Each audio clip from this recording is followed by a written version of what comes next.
오늘도 예배 자리에 나오신 우리 성도님들과 성도님들 가정마다 주님의 한없는 은혜와 평강이 넘쳐나길 간절히 소망합니다. 우리가 먼 길을 마다하지 않고 어떤 일을 하기 위해 어떤 사람을 만나기 위해 찾아간다면 그 사람이나 그 일이 그만큼 중요한 일이고 사람이기 때문일 것입니다. 그것도 다른 일은 전혀 없이 오직 그 사람만 만나고 그 일만 하기 위해서 간다면 더욱 그렇습니다.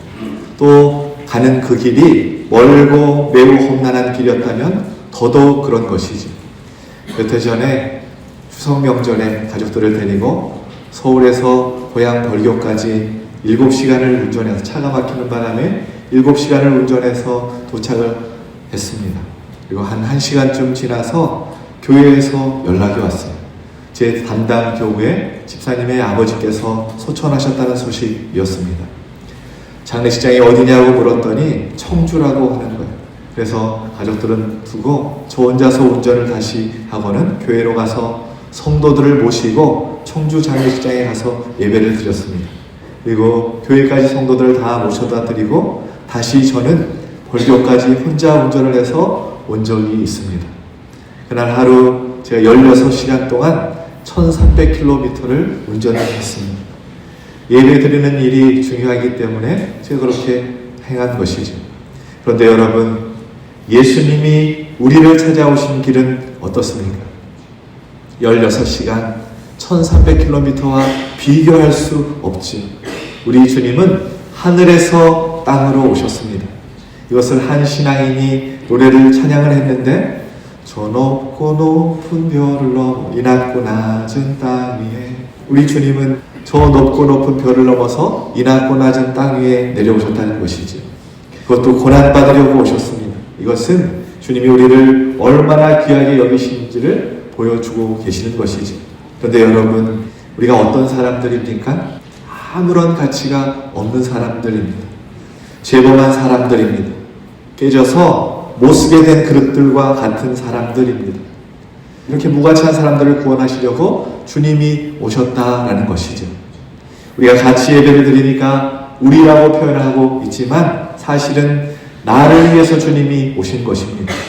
예수님은 나를 사랑하셔서 나를 구원하시려고 그 험한 길을 마다하지 않고 오셨다라는 것이죠. 예수님은 이 세상에 오셔서도 이런 사랑으로 우리에게 대해 주셨습니다. 오늘 본문에 보면 이런 주님의 사랑을 경험한 한 사람이 등장합니다. 그 사람은 바로 거라사 지방에 살고 있는 귀신 들린 사람, 미친 사람, 광인이었습니다. 예수님께서 갈릴리 바닷가에서 말씀을 전하시다가 제자들을 향해서 우리가 저편으로 건너가자라고 말씀을 하십니다. 그 말씀이 마가복음 4장 35절 말씀입니다. 그날 저물 때에 제자들에게 이르시되 우리가 저편으로 건너가자 하시니, 여기서 저편이라는 것은 원어에 보면 페란이라는 단어를 쓰고 있는데 반대편 젖끝을 의미합니다. 그것을 오늘 동일본문을 기록한 마가복음과 누가복음에서는 거라사인의 지방이라고 말하고 있고 마태복음에서는 가다라 지방이라고 말하고 있습니다. 또 넓게 보면 이 지역은 데가볼리 지역에 속한 땅입니다. 20절에 보면 이 광인이 고침을 받고 데가볼리 지역에 가서 전파했다라고 말하고 있는데, 이 데가볼리라는 말은, 이 데카는 10을 가르치는 숫자를 의미하고 볼리는 폴리스, 도시를 말합니다. 10개의 큰 도시 중에 한 도시였다는 것이죠. 유대인들에게 있어서 갈릴리 건너편 이 이방 사람들이 살고 있는 이 데가볼리는 자기들과는 반대편에 속한 땅이고 저 끝에 살고 있는 사람들이라고 생각했다라는 것이죠. 지리적으로는 갈릴리 호수를 건너야 하기 때문에 반대쪽이고, 종교적으로는 복음이 전해지지 않는 저쪽 나라, 저 끝 나라를 의미하고 있다라는 것입니다. 그러면 당시에 이 데가볼리는 어떤 곳이었는가? 로마의 지배하에 있었고 헬라의 문화의 영향을 받고 있었습니다. 이 갈릴리 지변 중에서 헬라 문화를 가장 먼저 받아들여서 가장 세속적이고 번성하였던 곳이 이 데가볼리 지역이었습니다. 그렇게 문명의 혜택을 누리고 있다 보니까 우상 숭배가 만연했고, 그리고 쾌락, 향락을 즐기는 문화가 만연했던 곳이 이 데가볼리 지역이었어요. 오늘 본문에 예수님과 제자들이 함께 도착한 이 거라사 지역이 이 데가볼리 10개의 큰 도시 중에 한 도시였다라는 것이지. 배로 2시간을 로를 저어야 갈 수 있는 거리였습니다. 그런데 이곳까지 오면서 어떤 일이 일어났습니까? 갑자기 호수에서 광풍이 일어났습니다. 37절 말씀 함께 봉독합시다. 큰 광풍이 일어나며 물결이 배에 밀쳐 들어와 배에 가득하게 되었더라. 미친 바람, 광풍이 불었다라는 것이죠. 이 광풍 때문에 어려움을 겪고 왔다라는 것입니다. 그런데 이 광풍은 우연한 자연현상이 아니었습니다. 영적인 의미에서 3가지 교훈을 우리에게 주고 있어요. 첫 번째로는 복음이 이방 지역으로 건너가려고 할 때 이 광풍이 일어났다는 것입니다. 오늘 이 거라사 지방에서의 사역은 예수님께서 공생의 사역을 시작하시고 이방 땅에 처음으로 가셔서 복음을 전하신 사역이었습니다. 그런데 예수님의 이 복음 사역을 사탄과 마귀들이, 귀신들이 막고 있었다는 것이죠. 복음 사역에, 이 전도 사역에 영적인 전쟁과 영적인 싸움 방해가 있다는 것을 보여주고 있는 것이지. 우리가 전도를 하려고 할 때 사탄 마귀가 방해한다라는 것입니다. 두 번째는 예수님과 제자들이 한 번도 경험해보지 못한 세상의 문화로 미쳐있는 거라사 지역의 영적인 상태를 이 광풍이 보여주고 있는 것입니다. 마지막으로는 예수님과 제자들이 앞으로 만나게 될 귀신 들려 날뛰고 있는 광인의 모습을 이 광풍이 예견하고 있는 것입니다. 그래서 갈릴리 바다에 광풍을 부리시며 바람을 잠잠케 하시는 예수님의 모습은 앞으로 마주하게 될 우상 숭배와 쾌락, 세상 문화로 미쳐있는 이 거라사 지역과 또 그곳에 귀신에 사로잡혀 있는 이 광인에게 말씀 한마디로 잠잠케 하실 것이라는 사실을 미리 보여주고 있다라는 것입니다. 갈릴리 호수에서 잔뼈가 굵었던 제자들이었습니다. 어부 출신들이었습니다. 그러나 이 제자들도 감당할 수 없는 무서운 광풍을 만나게 된 것이지. 도저히 흔들 수 없어서 예수님을 깨웠고 예수님이 일어나셔서 겨우겨우 구원을 받고 호수를 건널 수 있었습니다. 예수님은 이렇게 험한 길을 거쳐서 거라사 지방, 이 광인이 있는 곳까지 오시게 된 것이지. 거기서 한 사람 만났는데 그 사람은 바로 많은 귀신이 들린 사람이었습니다. 군대 귀신이라고 표현하고 있는데 여기서 군대는 군대에 갔다라고 할 때 이 군대를 말하는 것이 아닙니다. 군대의 한 부대 단위를 의미하는데 로마 군대의 한 부대 단위, 군단을 가리키는 말입니다. 약 6,000명의 군인으로 구성된 대부대였습니다. 이 사람에게는 지금 귀신이 한 군단 6,000마리의 귀신이 이 사람의 속에 들어가 있었다라는 것이죠. 예수님은 이 사람을 고쳐주십니다. 그리고 거기서 무엇을 더 하셨습니까? 아무것도 더 하시지 않았어요. 그냥 돌아오십니다. 21절 말씀을 보면 읽진 않았지만 다시 저편으로 건너가자고 하시고 제자들과 함께 돌아오십니다. 예수님은 오직 이 한 사람을 고쳐주시기 위해서 광풍이 몰아치는 호수를 건너가실 것입니다. 물론 처음에는 광풍이 불지 않았어요.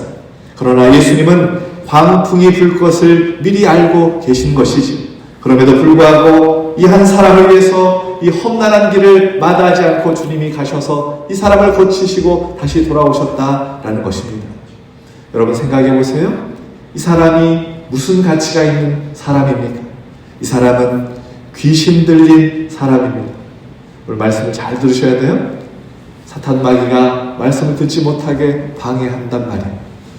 오늘 이 사람은 귀신 들린 사람이에요. 제가 신학교 시절에 기도원에서 열리는 부흥 집회에 종종 참석하고 기도하고 은혜를 받고 온 적이 있었습니다. 한 번은 부흥에 참석해서 그렇게 은혜를 받았는데 집회 마지막 날이었을 때 함께 참석했던 한 성도님이 막 소리를 지르며 이상해졌습니다. 그분의 눈을 보니까 무섭게 변화 있었고 주변에서 이 사람을 붙들려고 했는데 여자임에도 불구하고 남자들이 붙들었는데도 힘을 이길 수가 없었어. 감당할 수가 없는 것입니다. 그리고 그분을 가운데 두고 목사님과 성도님들이 몇 시간 동안 찬송을 부르며 기도했고 이분이 쓰러져서 거품을 물고 귀신이 쫓겨가는 모습을 본 적이 있습니다. 오늘 주님이 만났던 사람이 이 귀신 들린 사람이었다는 것입니다. 오늘 본문은 귀신 들린 사람의 특징을 우리에게 가르쳐주고 있어요. 이 사람은 무덤에 살고 있었습니다. 여러분, 어떻게 사람이 무덤에 살 수 있습니까? 다들 기억하실지 모르겠어요. 전설의 고향이라는 이 TV를 보면 공동 묘지에서 하얀 소복을 입은 하얀 머리를 하고 귀신이 탁 나타나서 무섭게 이렇게 했던 모습이 있습니다. 무덤은 죽은 사람을 묻어두는 곳이지 산 사람이 사는 곳이 아니지. 그런데 고대 근동 지방의 무덤은 우리나라의 무덤과 다릅니다. 석회 지역에 산에 굴을 파서 무덤을 만들었습니다. 부유한 사람들은 그 동굴을 이용해서는 집처럼 꾸며놓고 무덤을 사용했는데 심지어 그 안에는 죽은 사람을 위한 식탁까지 만들어 놓았다고 합니다. 그들은 죽은 자들이 산자들 곁에서 삶을 이어간다고 생각했기 때문에 죽은 사람을 위해서 정기적으로 음식을 그 식탁 위에 가져가 놓기도 했다는 것이죠. 그래서 이 거라사 광인은 그렇게 무덤에서 그런 음식을 주워 먹으면서 삶을 살고 있었던 것입니다. 여러분, 무덤은 죽은 사람을 묻는 곳입니다. 그러니 이 사람은 사람의 칠 가치도 없는 사람인 것이지. 이 사람은 다른 사람과 어울릴 수 없었고 소외되고 단절된 삶을 살고 있었습니다. 또 3절과 4절 말씀을 보면 그 사람은 무덤 사이에 거처하는데 이제는 아무도 그를 쇠사슬로도 맬 수 없게 되었으니 함께 봉독합시다. 이는 여러 번 고랑과 쇠사슬에 매였어도 쇠사슬을 끊고 고랑을 깨뜨렸음이러나 그리하여 아무도 그를 제어할 힘이 없는지라. 점점 상태가 악화되고 있었다라는 것입니다. 예전에는 동네 사람들이 그를 다른 사람에게 피해주지 않도록 묶어놓고 제어할 수 있었지만 그러나 이제는 그 모든 것들이 소용없어져 버렸다라는 것입니다. 마태복음에서는 몹시 사나워져서 아무도 그 길로 다닐 수 없었다라고 설명해주고 있습니다. 또 5절에 보니까 밤낮 무덤 사이에서나 산에서나 늘 소리 지르며 돌로 자기 몸을 해치고 있었더라 라고 말씀하고 있습니다. 밤낮이라는 말은 시간의 구애를 받지 않았다는 것입니다. 산에나 들에서나 장소의 구애받지도 않았다는 말입니다. 그는 시간과 장소의 구애를 받지 않고 막 소리를 지르고 있었고 날카로운 돌로 자기 몸을 긁어서 피투성이가 되어 있었다라는 것이지.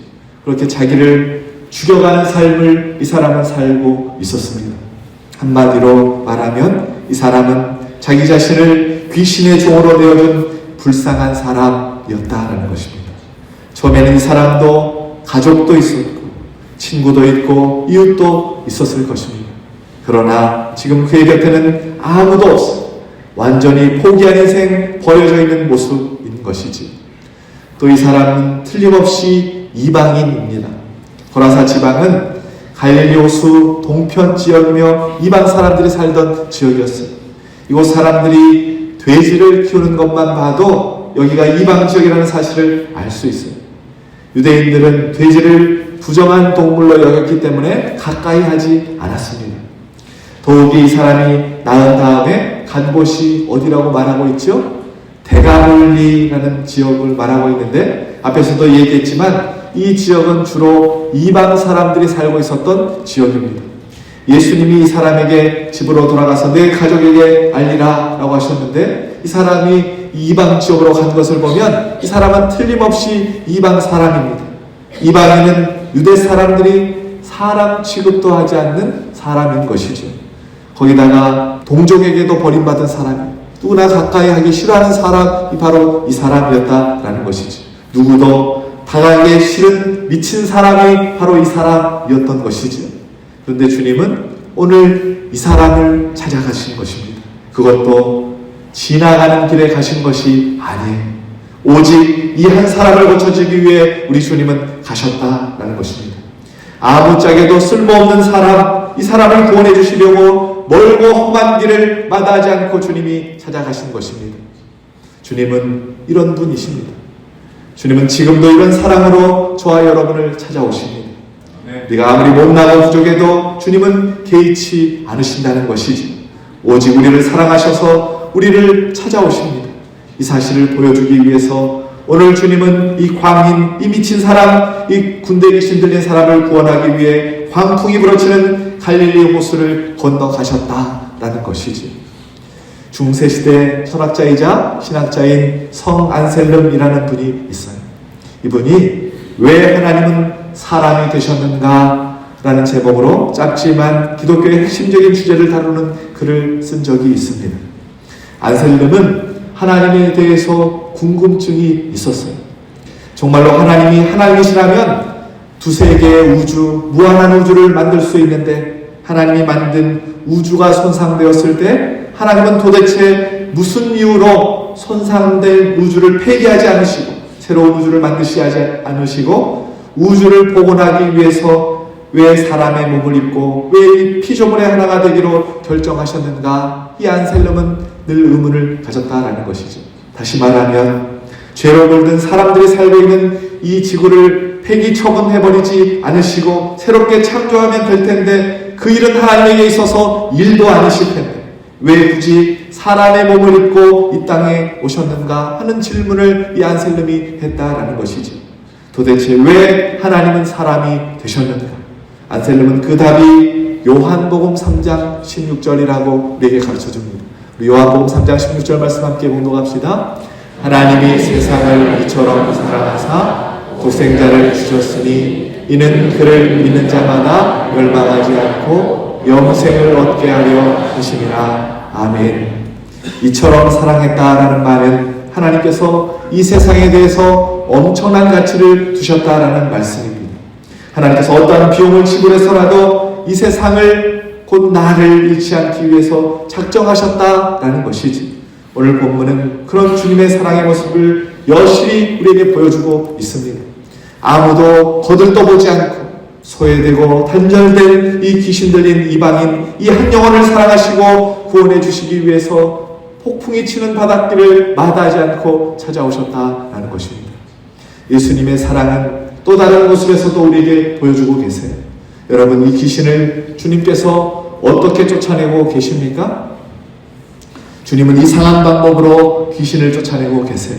귀신들이 주님께 돼지떼에 들어가게 해달라고 요청하니까 예수님께서 그렇게 하라고 허락해 주십니다. 그랬더니 2,000마리나 되는 돼지떼에게 이 귀신들이 들어가서 돼지가 전부 산비탈로 내리다가 호수에 빠져 죽는 일이 발생했습니다. 예수님은 왜 돼지가 죽도록 2,000마리나 되는 이 돼지떼가 죽도록 그렇게 내버려 두신 것일까요? 그 일을 왜 허락해 주고 계신 것일까요? 귀신들이 워낙 많아서 예수님이 내쫓기가 힘드셔서 이 돼지떼에 들어가게 허락해 주셨을까요? 그럴 리가 없지요. 주님은 단 한마디로 귀신들을 내쫓을 수 있는 분이십니다. 바로 조금 전에 말씀 한마디로 광풍을 잠잠케 하셨던 분이 예수님이세요. 다른 귀신을 쫓아낼 때도 말씀 한마디로 끝냈던 분이셨어요. 말씀 한마디면 없는 것도 있게 하시고 있는 것도 없게 하실 수 있는 능력의 주님이 바로 우리 주님이십니다. 왜 주님은 이상한 방법을 오늘 취하고 계시는 것일까요? 왜 2,000마리나 되는 돼지떼에게 이 6,000마리의 귀신들이 들어가게 하셔서 이런 일들을 번거롭게 하고 계시는 것일까요? 여기서 예수님이 2,000마리의 돼지떼를 몰살시키며 이 사람을 구원하신 것은 두 가지 사실을 우리에게 가르쳐 주시기 위함입니다. 첫 번째는 예수님이 이 사람을 너무나 귀하게 여기심을 보여주시기 위함입니다. 사람들은 이 사람을 귀하게 여기지 않았어요. 귀신들이 아무짝에도 쓸데없는 사람이라는 거예요. 오히려 귀찮은 존재였습니다. 그러나 예수님은 이 사람이 돼지 2,000마리보다도 더 귀하다는 것을 오늘 가르쳐주고 있습니다. 돼지 2,000마리라고 하면 오늘날 가치로 환산해보면 얼마일까요? 제가 어제 대한한돈협회 12월 7일 돼지 시세를 보고 왔습니다. 110kg 한 마리에 51만 2천 원 합니다. 돼지 한 마리에 51만 2천 원이면 2,000마리면 얼마죠? 10억 2,400만 원입니다. 여러분, 이 돼지 주인이라고 한번 생각해 보세요. 여러분, 억울하지 않겠습니까? 그래서 이 모습을 보고 들었던 사람들이 어떻게 반응합니까? 예수님을 향해서 17절 말씀 우리 함께 봉독합시다. 17절, 그들이 예수께 그 지방에서 떠나시기를 간구하더라. 거라사 지방 사람들은 군대에 신들렸던 자가 고침받은 것 아무런 관심이 없었어요. 돼지 2,000마리가 너무나 아까운 것입니다.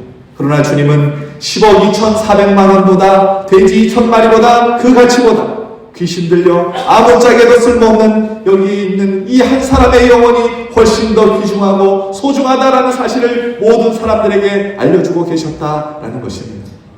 사실 주님은 우리를 그 정도보다도 훨씬 더 사랑하십니다. 나는 너를 위해 내 목숨까지도 버리겠다라고 말씀하시며 우리를 사랑하신다라는 것이지. 그러나 목숨을 버리는 사랑은 오히려 실감이 안 날 수도 있어요. 그래서 오늘 주님은 돼지 2,000마리를 버리는 모습을 통해서 주님의 사랑을 구체적으로 우리에게 보여주고 계신다라는 것입니다. 그리고 이것은 우리가 이웃을 어떻게 사랑해야 하는지도 가르쳐주고 있는 것입니다. 그러나 이 세상 사람들은 이러한 주님의 생각에 동의하지 않습니다. 그들의 관심은 사람보다 오직 돼지떼에 가 있는 경우가 너무나 많습니다. 심지어 교회 안에서도 이 세상의 가치관이 파고들어서 돈이나 학벌, 지식, 세상 지위가 있으면 교회 안에서도 대접을 받고 인정을 받게 되는 것이지. 여러분, 바라옵기는 돼지떼보다 물질보다 한 영혼을 소중하게 생각하며 무슨 일을 행할 때도 이 가치관이 정립이 되셔서 우리 유도교회가 하나님을 기쁘시게 하는 귀한 교회와 성도들 되길 예수 그리스도의 이름으로 축원합니다. 두 번째, 돼지떼가 죽도록 주님께서 하신 이유는 귀신 들린 것이 얼마나 위험한 일인지를 우리에게 보여주시기 위함입니다. 사람들은 이 사람이 귀신 들려 사는 모습을 보고는 야, 불쌍하다, 안 됐다, 안타깝다, 또 귀찮게 생각했을지 모르겠습니다. 그러나 예수님은 그 결과를 알고 계셨어요. 이렇게 귀신이 들려 살다가는 결국은 파멸되고 만다라는 것이지, 지옥불로 들어가고 마는 것입니다. 이것을 알려주시기 위해서 귀신이 들어가면 나중에 어떻게 되는지 돼지의 죽음을 통해서 똑똑히 우리에게 보여주고 계신다라는 것입니다. 사랑하는 여러분, 주님은 우리를 사랑하십니다. 아멘 하셔야 될 텐데요. 주님은 우리를 사랑하십니다. 우리가 어려운 형편에 허덕일 때 주님은 우리를 찾아오십니다. 사람들이 우리를 가치 없는 사람이라고 생각할 때도 주님은 반대로 생각하세요. 우리를 가치 있다고 여겨주십니다. 주님은 우리가 없으면 마음이 답답해서 견딜 수 없는 분이십니다. 아들이 잘못되어 비참한 처지에 빠져있는데 마음이 답답하고 안타깝지 않은 부모가 어디에 있겠습니까? 주님은 그보다 더 안타까운 심정으로 우리를 사랑하시며 우리를 도우려고 하신다라는 사실을 믿고 살아가는 저와 여러분 되길 소망합니다. 또한 주님은 이런 사랑만이 아니라 큰 권능으로 우리를 도우러 오십니다. 6,000마리의 귀신을 쫓아내는 권능으로 우리를 돕고 계신다라는 것이지요. 여러분, 어려운 일들 다들 많으시죠? 질병의 문제, 재정의 문제, 그리고 자식의 문제, 관계의 문제, 다른 사람에게 말할 수 없는 여러 가지 문제들이 있습니다. 여러 가지 문제들이 6,000가지라도 상관이 없다라는 거예요. 주님은 모든 것을 해결해 주실 능력을 가지고 계신 분, 천지를 만드시고 주관하신 분이 우리 주님이라는 사실을 여러분 꼭 붙잡으실 수 있기를 소망합니다. 그러지 여러분, 아무리 큰 어려움이 있어도 염려하지 마십시오. 내가 부족하고 초라해 보여도 실망하지 마십시오. 주님은 여전히 나를 사랑하십니다. 나를 구원하시려고 저 높고 높은 별을 넘어 이 땅에 내려오신 분이 우리가 믿는 주님이십니다. 나의 어떠한 연약한 모습도 주님의 사랑을 막을 수 없다라는 것이지, 오히려 내가 연약할수록 더 사랑하시고 품어주시는 분이 우리가 믿는 주님이심을 기억하시고 이 주님의 사랑과 권능을 의지해서 강하고 담대하게 주어진 남은 길을, 남은 인생을 걸어가시는 우리 유독의 모든 성도님들 되시길 예수 그리스도의 이름으로 축원합니다. 근데 여러분 생각해 보세요. 오늘 주님은 굳이 이 사람을 찾아오실 이유가 없습니다. 왜냐하면 예수님은 12제자를 택하시고 이미 제자들에게도 귀신을 쫓아내는 권세를, 능력을 주셨습니다. 마가복음 3장 14절 15절 말씀 우리 함께 봉독합시다. 이 일에 12를 세우셨으니 이는 자기와 함께 있게 하시고 또 보내사 전도도 하며 귀신을 내쫓는 권능도 가지게 하여 하심이라. 아멘. 귀신을 내쫓는 권세를, 권능을 제자들에게 이미 허락해 주셨습니다. 그래서 제자들을 한 사람 보내면 되는 것이지. 게다가 이 귀신 들린 사람은 유대인의 정결법에 따르면 여러모로 부정한 사람, 가까이 할 수 없는 사람이었습니다. 이방인이었고 귀신 들린 사람이었습니다. 유대인들은 시체를 부정한 것으로 여기기 때문에 이 사람은 시체가 많은 무덤에서 생활하고 있는 부정한 사람이라는 것이죠. 하지만 예수님께서 어려움을 겪고 있는 이 사람을 외면하지 않고 찾아오십니다. 분명히 예수님께서 직접 찾아올 이유가 없으셨고 심지어 부정한 사람이었지만 오히려 주님은 의도적으로 제자들을 데리고 이 사람을 찾아오셨다라는 것입니다. 오늘 주님은 제자들에게 그리고 오늘 본문의 말씀을 읽고 있는 저와 여러분에게 무슨 말씀을 하려고 하시는 것일까요? 오늘 이 거라사 군대 귀신 들린 사람의 이야기는 마태복음 8장 오늘 본문과 누가복음 8장에 동일하게 기록되어 있습니다. 그런데 오늘 이 마가복음에서는 마태복음보다 3배나 더 긴 내용으로 이 사람을 묘사하고 있습니다. 이 사람을 길게 소개하고 있습니다. 이상하리만큼 상세하게 이 광인의 겉모습을 마가복음은 소개하고 있습니다. 다시 한번 이 사람의 모습을 정리해보면 이 사람은 무덤에 살고 있습니다. 아무도 가고 싶지 않은 장소이지요. 두 번째, 이 사람은 옷을 벗고 있습니다.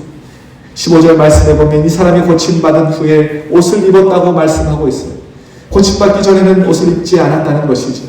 성경에서 벌거벗었다는 것은 죄인의 상태를 의미하고 있는 것입니다. 세 번째, 이 사람은 돌로 자기 몸을 해치고 온몸을 갈기갈기 찢고 있었습니다.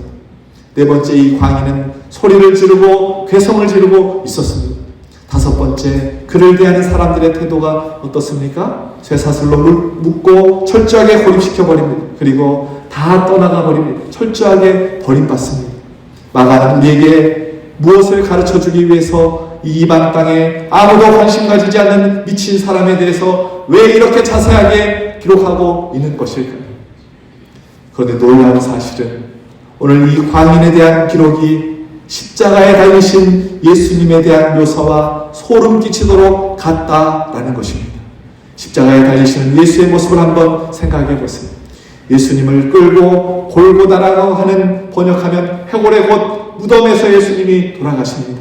두 번째는 예수님의 겉옷과 속옷을 군병들이 다 가져나면서 예수님을 벌거벗게 되는 것이지.